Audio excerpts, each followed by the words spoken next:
Judaism that's actually important for the thinking of an anti-Zionist or a post-Zionist position, or at least one that would have to be called anti or post within the contemporary definition of Zionism. I think, in fact, it could have been part of Zionism, and it was once a part of Zionism. Has to do with the relation to the neighbor, or the ethics of adjacency. We can talk as much as we want about the need for home or homeland, but every home or homeland has a border, which means that it's adjacent to something that is not the home. And that homeland or that home has to negotiate that border or that relationship to the outside. And it seems to me that that's an ethical issue. The relation to alterity. I've drawn on Levinas in my own thinking, and we can actually talk about that a little bit tomorrow when we think about precarious life, to think about what this obligation is to the one we do not know, to the anonymous other whose life nevertheless impinges on ours. And there's the question of impingement, right, when territories are adjacent.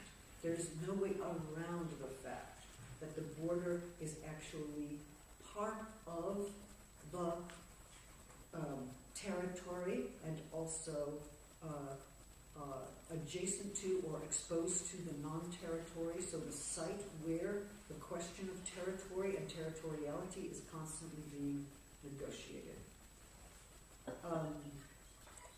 And, of course, Levinas himself was not, in my mind, particularly helpful on the Israeli-Palestinian issue.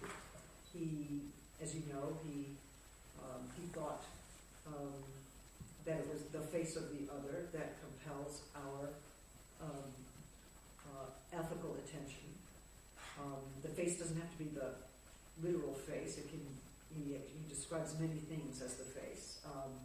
It could be the sound of someone's cry. It could be the sight of someone's back hunched over. It could be some archival trace of somebody who's already lost.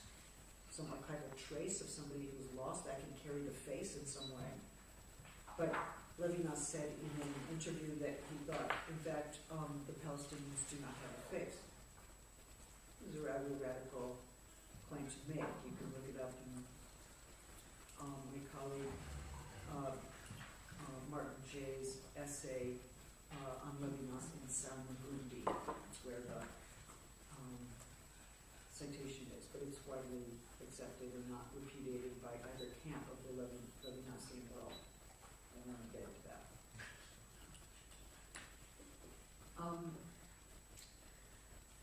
So for me, the question has been, what would it mean to have a kind of Levinasian politics that Levinas would have abhorred? In other words, what would it be to take a Levinasian ethic and bring it into this particular domain, even where Levinas could not?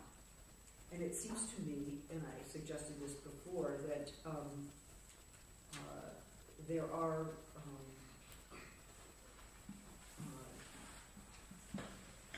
ways of thinking about Judaism, and here I'm really talking about the religion, not as a nation or as a people, self-contained, but rather as a set of obligations that involve a question of how to negotiate, questions of hospitality, neighborliness, adjacency with the non-Jew.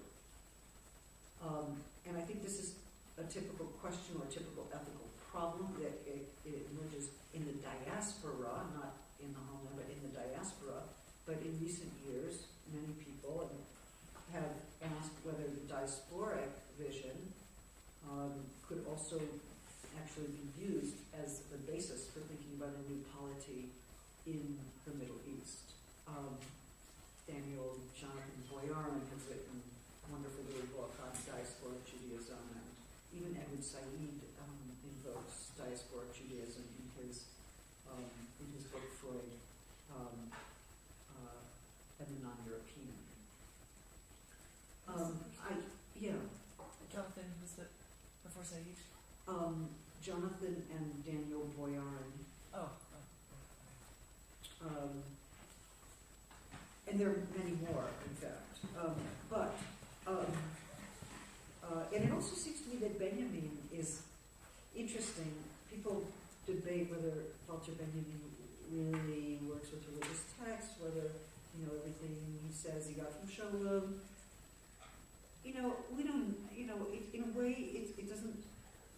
It's not an important debate, but it seems to me that there are issues of the messianic that emerge in his theses on the philosophy of history that are extremely interesting, because he has an idea of the messianic that's not linked with a redemptive or progressive future.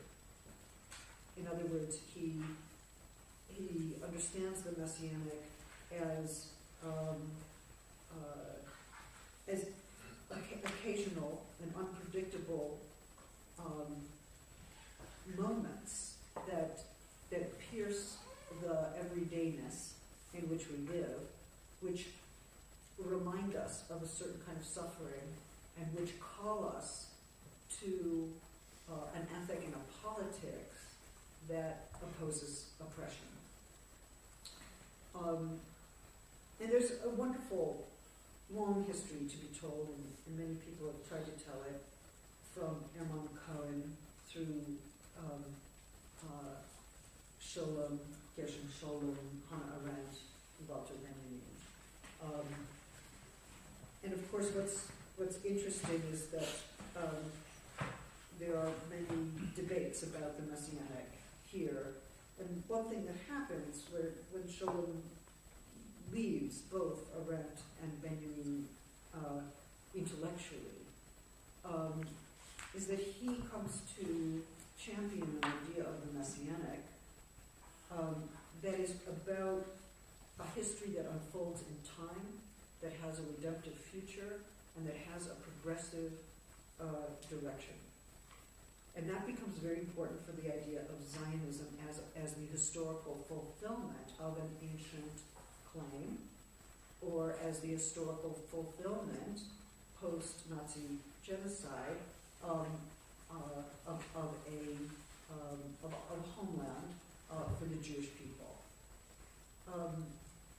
And one of the things that Raz Kropotkin is clearly doing is showing how this particular religious idea of messianism, which is linked with redemptive history, actually structures the historical self-understanding of post-war Zionism. So I would say, and I wouldn't say just post-war, I would say post-48, because in fact the debates among Zionism between 45 and 48 were very, very great.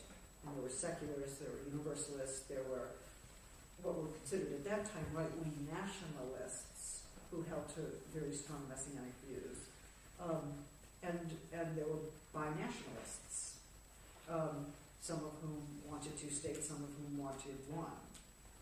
But that complexity certainly closed down not in 45, but in 48. And then we get the recurrence of a certain idea of the messianic. Now, I want to say the following. First of all, there's an interesting controversial book by Jacqueline Rose called The Question of Zion. Jacqueline Rose was a Lacanian feminist theorist. She's written on Sylvia Plath. She's a very accomplished British literary critic. And The Question of Zion, she actually blames messianism as such for the idea that recurrent catastrophe is part of Jewish history. So recurrent war is part of Jewish history, and we need catastrophe in order to have redemption. So what happens is that it gets created time and again, even though the catastrophe of Hitlerism and the Nazi genocide was obviously not created by the Jews. But she does think that it was exploited in order to establish a catastrophe that established this redemptive narrative. I think she doesn't appreciate that there are other forms of the messianic, and in particular